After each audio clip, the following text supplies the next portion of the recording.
Bienvenue à tous. Eh bien, le Bénin sur divers axes à l'heure du bilan pour le compte de l'année 2021 avec mon invité, professeur Gilles Goyi, ancien directeur adjoint du cabinet du ministre de la Communication et de la Poste. Nous ferons le tour de ce qu'il y a lieu de retenir pour le compte de cette année. Alors, professeur Gilles Goyi, bonjour et bienvenue. Bonjour, comment allez-vous? Ça va super bien. Et vous? Ça va, merci. Ok. Alors, 2021, vous concernant particulièrement, a marqué les esprits avec la disparition du ministère où vous étiez directeur adjoint de cabinet. Qu'est-ce qu'on retient finalement de cette curieuse année pour vous? Merci pour tout le bon travail que vous faites. Merci. Disons simplement que 2021 a Oui. été pour le monde en général, mais pour le Bénin en particulier, une année de dur labeur réalisé dans le courage et l'abnégation. Ok. Courage et abnégation parce que on a été dans un contexte où le décor est bien tracé, les activités à mener l'ont été tout autant.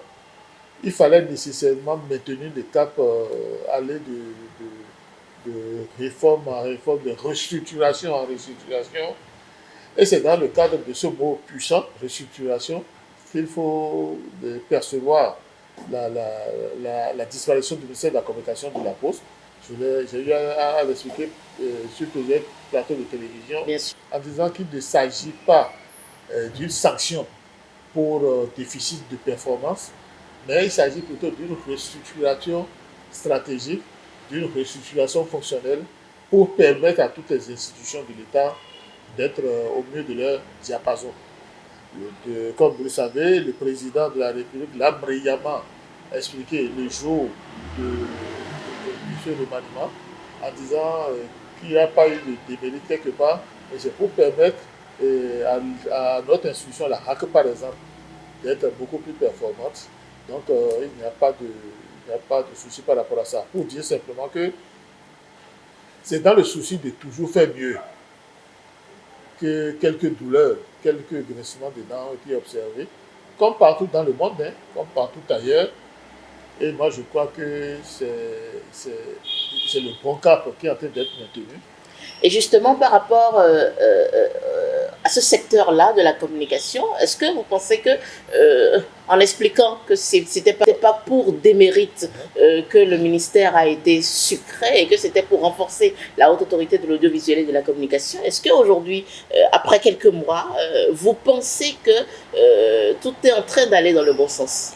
Ce n'est pas toujours tout ce qui marche bien qu'on voit. Qu'est-ce que ça veut dire? Il y a toujours le visible et le virtuel.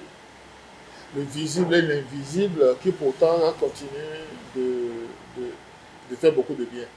L'air que nous respirons, par exemple, personne ne le voit, mais cet air existe et continue de faire son travail.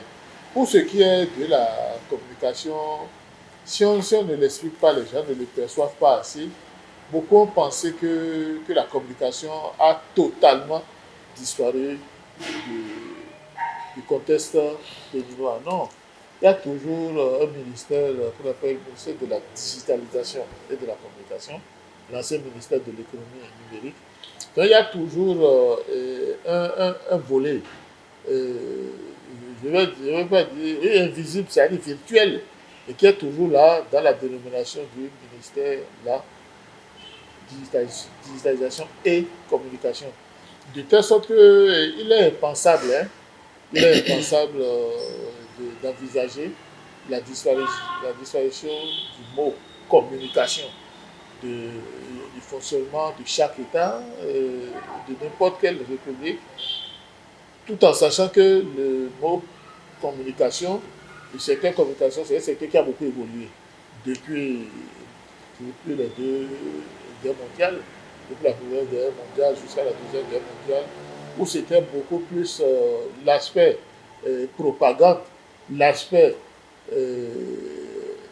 enchère et surenchère qui avait prédominé. Dans le cadre du Bénin, qui en est à son deuxième quinquennat, qui a parcouru un certain temps avec le premier quinquennat, il était nécessaire de tenir compte des acquis du passé il était nécessaire de tenir compte de l'existant pour envisager une plus grande performance au niveau du secteur de la communication, pour revitaliser l'existant, comme je l'ai dit, Oui. donc permettre à la HAC d'atteindre sa vitesse de croisière, réajuster ce qui a besoin d'être réajusté pour que tout fonctionne bien, de telle sorte que la communication, sans être totalement évaporée, existe toujours et existera toujours davantage, mais sous des formes beaucoup plus modulées, beaucoup plus stratégiques. En un mot, tout va bien. Bon, tout ne va jamais bien nulle part. Nulle part, rien ne marche parfaitement. On essaie simplement de faire avec ce qu'on a pour rendre le vécu beaucoup plus agréable, toujours plus agréable aux communautés. Donc, dire que tout va bien, je saurais le dire, dans la mesure où il y a toujours des problèmes dans tous les domaines. Il faut simplement la patience nécessaire de vivre avec l'existant, de réaliser à partir de l'existant ce qu'on envisage de meilleur pour l'avenir. Docteur Gilles Goï, vous êtes acteur du secteur de l'éducation, ou du secteur, oui, de l'éducation. Vous êtes à l'enseignement supérieur et tout. Aujourd'hui, en tant qu'acteur principal, dites-nous comment se porte le secteur de l'éducation. Bien. Comme vous le savez, Oui. le secteur de l'éducation, c'est un vaste secteur. Bien sûr. Il y a 3 ordres d'enseignement, si je ne m'abuse, le primaire, le secondaire et le supérieur. Je vais beaucoup plus être performant. Hein. Vous allez beaucoup plus vous appesantir sur l'enseignement supérieur. Oui. Comme vous le savez très bien, le secteur de l'enseignement supérieur a toujours été un secteur de défi permanent. Défi permanent en termes de satisfaction, d'abord du personnel enseignant, d'abord et ensuite en termes de satisfaction du personnel administratif et surtout en termes de satisfaction des administrés de l'enseignement supérieur, c'est-à-dire les étudiants. Je vais très rapidement parcourir ces trois sous-secteurs Oui. pour montrer que des choses ont été faites, mais il y a encore beaucoup à faire. Des choses ont été faites dans quel secteur? Le personnel administratif ne s'est jamais plaint. Donc, a priori, il n'y a pas de problème inquiétant. Le secteur des enseignants du supérieur, Oui. vous savez que nous sommes en pleine réforme de l'enseignement supérieur. On a maintenant des universités publiques avec un conseil d'administration, c'est Oui. déjà un grand pas. C'est une révolution par rapport au passé. C'est une belle révolution par rapport au passé où on avait un recteur potentat, un recteur tout puissant, et parce qu'il a été élu et se croyait inamovible. Bref, c'était un potentat. Actuellement, les choses ont beaucoup changé et vont changer davantage. Donc, c'est université publique avec conseil d'administration. Les performances vont être mieux perçues si le mode de fonctionnement aussi change. Le mode de fonctionnement en termes de délivrance des actes, par exemple. En termes de délivrance des actes, par exemple, où toute proportion gardée, on note un lourd retard, c'est-à-dire un grand ralentissement dans la célérité attendue de délivrance des actes. Oui. Il n'est pas normal qu'un banal acte administratif demandé fasse 2 mois sans que l'intéressé ait pu en bénéficier. Donc, il va y avoir changement de fonctionnement au niveau, à ce niveau-là, pour montrer que nous sommes dans une dynamique de changement tous azimuts, ce qui n'est pas encore le cas maintenant. Deuxièmement, le dernier secteur, celui des étudiants, où j'ai noté une avancée majeure, ça m'a beaucoup plu. À quel niveau? Au niveau des étudiants. Oui, oui. L'avancée majeure, c'est au niveau de la sécurité sur le campus. Nous avons actuellement une nouvelle équipe rectorale qui est, à mon avis, Gilles Goï, a marqué un grand coup en rassurant les usagers du campus d'Amon Calavi que plus rien ne sera comme avant, où un groupuscule d'agitateurs semait la terreur se bagarraient n'importe comment. Il y a récemment, et on a beaucoup apprécié, un, des, des camps étudiants adverses qui se sont bagarrés ont été très vite ramenés à l'ordre par la police républicaine, c'est-à-dire ceux qui se sont battus ont été mis au frais. Et deuxièmement, c'est ça qui est très important, et un responsable étudiant agitateur qui voulait foutre le bordel, excusez-moi du peu, qui voulait faire la pagaille sur le campus a été arrêté. Et ça a stoppé net tout élan de vandalisme, tout élan de destruction de biens universitaires, comme on l'avait connu dans le passé. Donc à mon avis, c'est un pas extrêmement positif et la nouvelle équipe rectorale est à féliciter à ce niveau et on ne peut que l'encourager à veiller à la sécurité sur le campus d'Abou-Calavi, comme sur tous les autres campus d'ailleurs. Sécurité qui est un aspect extrêmement important parce que ça rassure non seulement les enseignants, mais ça rassure aussi les étudiants sur les réformes qui vont faire en sorte que plus rien ne sera comme avant. Est-ce que c'est votre posture de farouche défenseur du système de la rupture qui fait que j'aurais bien voulu vous entendre au niveau du cas des étudiants sur les allocations universitaires, sur ci ou sur ça, mais on n'a rien entendu. J'en venais. Hein. Ok, allons-y. Non, en fait, ce qui se passe, c'est quoi? C'est que si l'on veut être objectif, si on ne veut pas être oiseau de mauvaise augure, on doit reconnaître actuellement que la situation des étudiants au niveau des bourses secours universitaires, depuis l'ancien ministre, Madame Marie-Odile Atalasso, oui. Surtout depuis elle, la situation des étudiants n'a jamais cessé de s'améliorer. C'est-à-dire la mise en œuvre du cadre normatif, la mise en œuvre des dispositions que l'ancien ministre Marie-Odile Atalasso a fait prendre permet, beaucoup ne le savent pas, c'est ça qui permet aux étudiants actuellement d'être moins grincheux qu'ils ne l'étaient dans le passé. Qu'est-ce que ça veut dire? Et on n'a plus entendu des mouvements de contestation de la part des étudiants avant de recevoir leur bourse ou leur allocations universitaires. Mais cette année, pendant plusieurs mois après, encore, sinon il y a encore quelques mois, on continuait d'en parler. Les étudiants continuaient de se plaindre de n'avoir pas reçu leurs allocations. Je ne sais pas si nous avons les mêmes informations, mais je peux vous assurer qu'il y a déjà quelques semaines. Quand je dis quelques semaines, ça ne fait même pas un mois. Okay. Donc, il y a déjà 2 semaines, on commençait pas à être satisfait. Non, quand on dit tout récent, c'est relatif, simplement parce que vous savez que c'est une question d'argent. Et comme je l'ai toujours dit aux étudiants et partout, avant de se coucher, il faut s'asseoir. Avant de se coucher, il faut s'asseoir simplement parce qu'il faut aller méthodiquement. Il faut faire les choses méticuleusement. Sinon, si on fait les choses dans la précipitation, on a oublié 1 ou 2 étudiants qu'on a tout fait de dire voilà, les gens font du mauvais travail, c'est la rupture qui veut sanctionner tel, ne veut pas donner allocation à tel.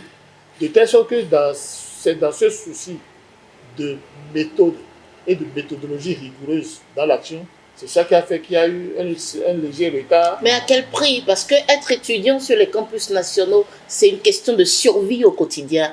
Donc, et on connaît tous les capacités des parents qui envoient leurs enfants sur les campus. Donc du coup, est-ce qu'il faut toujours prétester de la méthode et traîner sur les allocations que doivent recevoir à temps les étudiants pour pouvoir survivre? C'est une angle d'analyse. Votre angle d'analyse, qui n'est pas l'angle d'analyse universelle qu'il faut adopter. Bien sûr. Oui. Vous savez que le président Patrice Talon a voulu faire du social. C'est dans la réalisation de ce social-là qu'il y a toujours de quoi, il va y avoir toujours de quoi. Parce qu'on nous dit souvent que le mieux est l'ennemi du bien. Qu'est-ce que je veux dire par là?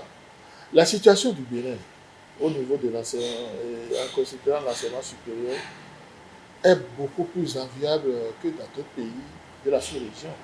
Je ne vais pas citer de pays, Mais ma petite expérience peut vous rassurer que au niveau d'autres universités, C'est pire. c'est pire. C'est pire pourquoi?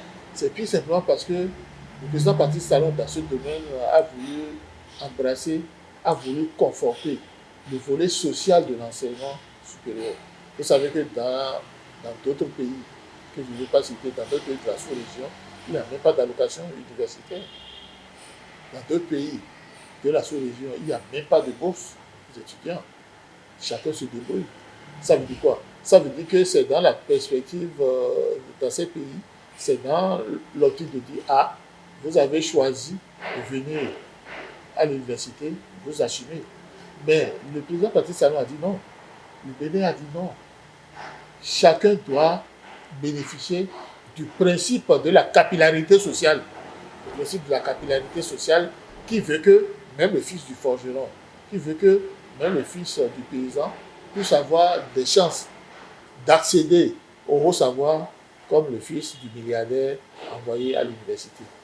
C'est dans cet ordre d'idée, qu'il a tout été opérationnalisé, mais beaucoup plus davantage opérationnaliser la nécessité de faire en sorte que les étudiants d'un certain niveau, des étudiants brillants mais pauvres, puissent bénéficier de cette capillarité sociale, puissent aller à l'enseignement supérieur. Vous voyez que dans ce domaine, vous pouvez vous renseigner. Je sais que vous êtes très renseigné, Madame Pisse, vous êtes très renseigné. Vous verrez que le Bénin, dans ce domaine aussi, est au top de certains pays africains, de certains pays de la sous-région. L'un dans l'autre, vous avez dit que les choses traînent, j'ai relativisé. Ça ne traîne par rapport à quoi? Ça ne traîne pas. J'ai dit et je le répète que dans cette vie-là, avant de se coucher, il faut s'asseoir. Avant de se coucher, il faut s'asseoir.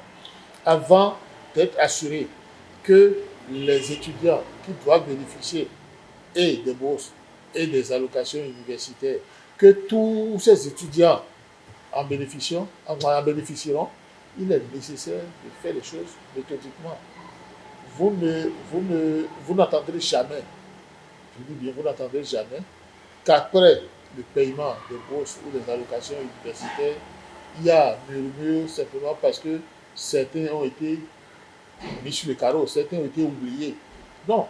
Donc c'est pour faire les choses bien que le gouvernement subit, malgré lui, des critiques malveillantes. C'est pas des critiques malveillantes de toute façon. Pour évoluer dans le débat, professeur Gilles Goyi, 2021 a été aussi caractérisé par la nomination des directeurs et tout. Par rapport à ce point, est-ce que c'était véritablement le choix à faire? Est-ce que ce système aujourd'hui de nomination favorise toujours la démocratisation dans la gestion de nos universités? Oh oui. Okay. Vous avez vu, j'ai répondu sans hésitation. Oui. Par le fait que je peux me vanter, d'avoir bien compris ce système. J'ai participé à au moins des commissions d'élection des recteurs et des vice-recteurs. Donc je sais, par rapport à ça, la novation actuelle par rapport à ce qui se faisait. Aux anciens systèmes. Bien. Le mot, vous avez lâché un mot qui est extrêmement puissant, c'est le mot démocratisation. Le mot démocratisation. Les nouveaux recteurs que vous voyez là, ils n'ont pas été balancés. Ils ne sont pas là comme des cheveux sur la soupe. Ils ont été finalement nommés en conseil des ministres après un long processus de présélection et de sélection. Donc la démocratisation, donc la démocratie a toujours été là, donc la démocratisation est toujours en cours dans l'enseignement supérieur, simplement parce que le président Patrice Talon ne s'est pas levé, il n'a jamais fait, il ne s'est pas levé pour nommer quelqu'un, non. Ce sont les pairs qui ont sélectionné, qui ont élu les nouveaux recteurs. Le conseil des ministres, comme d'habitude, n'a fait qu'entériner le choix du comité de sélection. Comité de sélection, quand je dis comité de sélection, j'ai englobé la présélection, la sélection et la rétention de nouvelles équipes. Donc la démocratisation n'a jamais été absente de la vie de l'enseignement supérieur. Je peux même m'atteler qu'elle est simplement améliorée, renforcée, qu'elle est simplement renforcée dans le cadre d'une meilleure performance. Et c'est tout à fait ça. Non, non, je crois que le, le domaine... C'était la chose à faire, C'était la chose à faire. Et je ne dirai jamais assez, nous devons vivement rendre hommage à l'ancienne ministre de l'Enseignement supérieur et de la Recherche scientifique, Mme Marie-Odile Atanasso, qui, en femme de fer, a su canaliser, a su définir le cadre normatif d'un enseignement supérieur viable et fiable. C'est-à-dire qu'elle fait mieux que Éléonore Ladécon? Bon, disons simplement qu'elle a fait mieux que... Disons simplement que c'est la comparaison qui a dégradé l'âne. C'est la comparaison qui a dégradé l'âne. Mettez un chaton à côté de l'âne, vous verrez toujours que le chaton est plus mignon, est plus beau que l'âne. Moi, je ne suis pas là pour comparer la gestion de l'actuel ministre de l'Enseignement supérieur et de la Recherche scientifique à l'ancienne ministre Marie-Odile Atanasso, avec qui j'ai beaucoup plus travaillé. Nous avions été collègues au CEFOR, à l'ENIA. Donc je la connais mieux que celle qui est là maintenant. Et je ne veux pas me faire inutilement de nouveaux ennemis en voulant comparer la gestion actuelle de la ministre à la gestion de Mme Marie-Odile Atanasso. J'ai simplement donné un ou deux exemples pour montrer que la réforme de l'enseignement supérieur est en bonne voie, simplement parce que le cadre normatif a été bien défini et les balises sont en train d'être bien mises en place parce que bien opérationnalisées. Okay. Alors, vous voudriez également vous prononcer sur les avancées dans le secteur énergétique. Qu'en dites-vous? Les avancées dans le secteur énergétique, c'est formidable. C'est tout simplement génial. Depuis le premier quinquennat du président Patrice Talon jusqu'ici, oui. Sans me vanter, je ne me vante pas souvent, on n'a jamais vu ça. On n'a plus de coupures, de courant intempestif. Il est vrai, et c'est ce que beaucoup ne comprennent pas. De temps en temps, il y a des coupures de courant égarées. Il y a des stades électriques égarés. Mais c'est pourquoi? C'est simplement parce que le matériel qui est là, qui est utilisé actuellement, c'est un matériel vieux et totalement amorti. La rupture est en train de changer ce matériel. Il y a des poteaux qui datent de Mathusalem qu'il faut changer. Bref, ce sont les ajustements, ce sont les réaménagements nécessaires à la révolution énergétique dans laquelle baigne en plein le Bénin. C'est ça qui explique en grande partie les délestages égarés qu'on connaît souvent. Sinon, on est dans l'autre. Les avancées au niveau du secteur énergétique sont louables et ça va se densifier dans le PAG2, le deuxième programme d'achat du gouvernement. De telle sorte que moi, on m'a toujours trouvé totalement optimiste. Je le suis.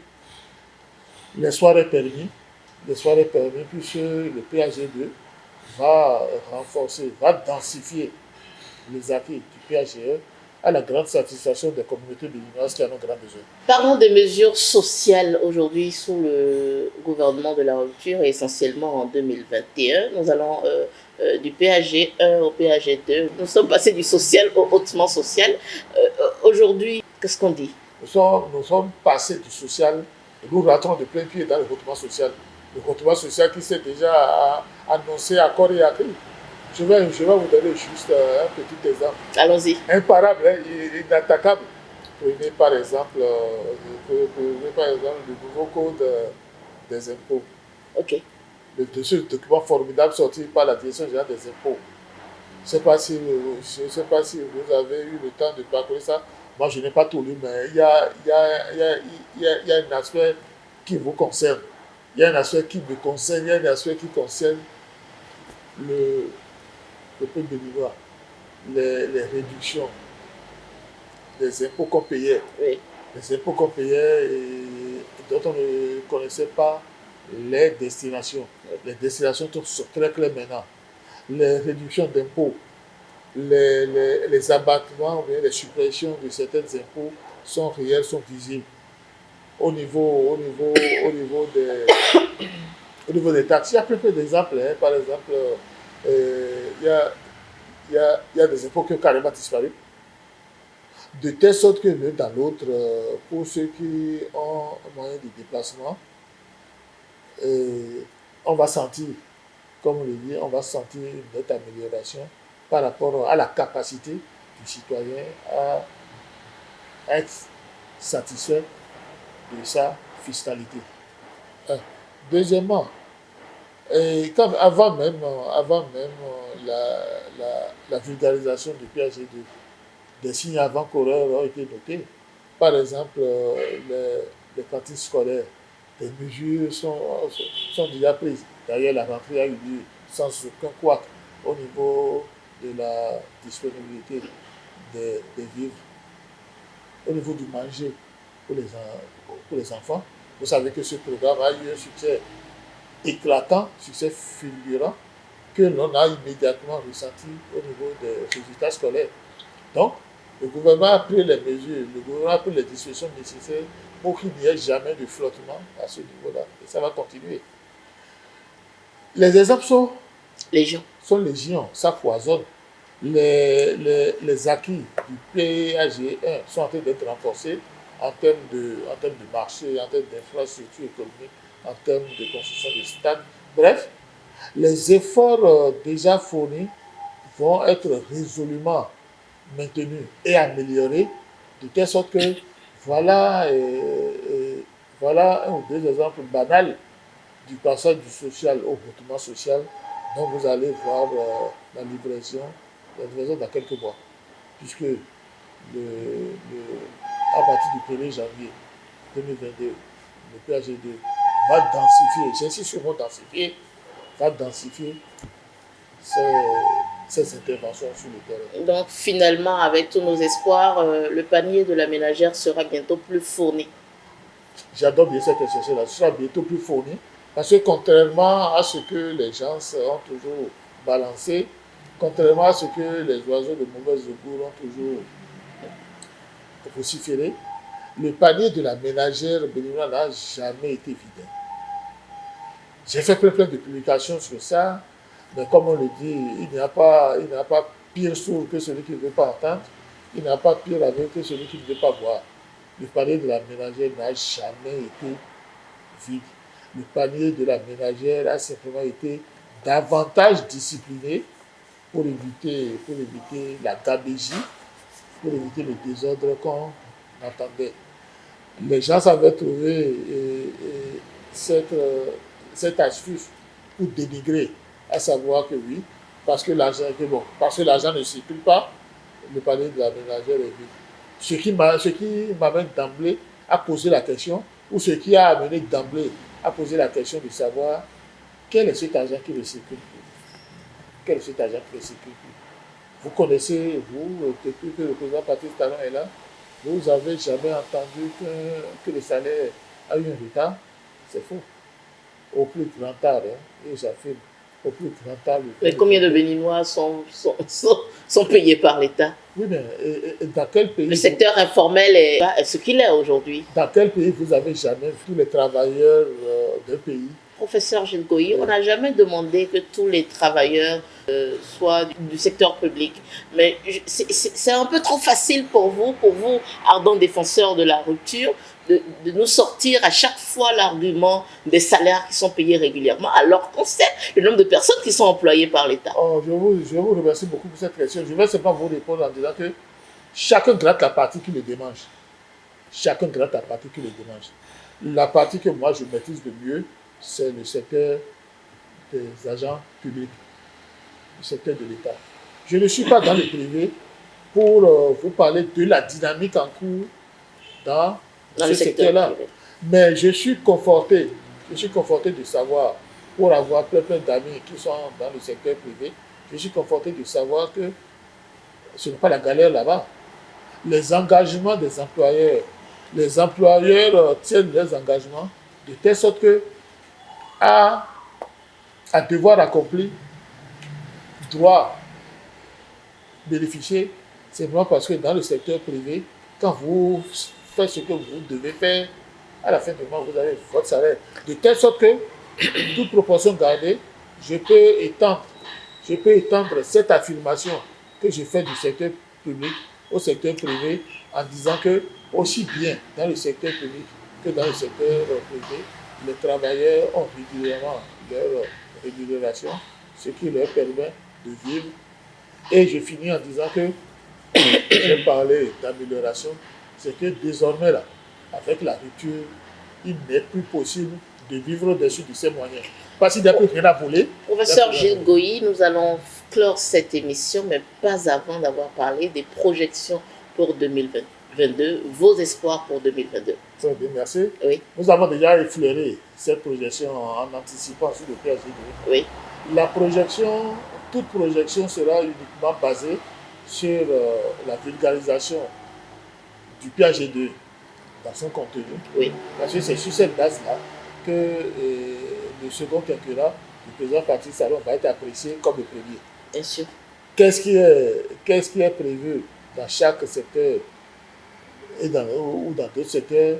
Je vais simplement résumer en disant que quand on a suivi la logique du président de la République, le PAGD va être une filiation directe, c'est-à-dire une continuité linéaire du PAG1 en termes d'amélioration de l'acquis et de densification de l'envisagé. Ça veut dire quoi? Ça veut dire que ce qui est fait va être amélioré. Ça veut dire que ce qui sera fait sera en parfaite adéquation avec ce que nous vivons actuellement. De telle sorte que moi, je n'ai aucun doute sur la tête de l'objectif du hautement social dont le président Patrice Talon a parlé à sa prestation de serment dernièrement. Et merci, professeur Gilles Goyi, d'avoir répondu à nos questions. Moi qui vous remercie. Je rappelle, mesdames, messieurs, qui avaient suivi avec nous ce nouveau numéro de votre émission Bilan 2021, professeur Gilles Goyi. Il est directeur, sinon ex-directeur adjoint du cabinet du ministère de la Communication et de la Poste. Merci de nous avoir suivis. C'est moi qui vous remercie.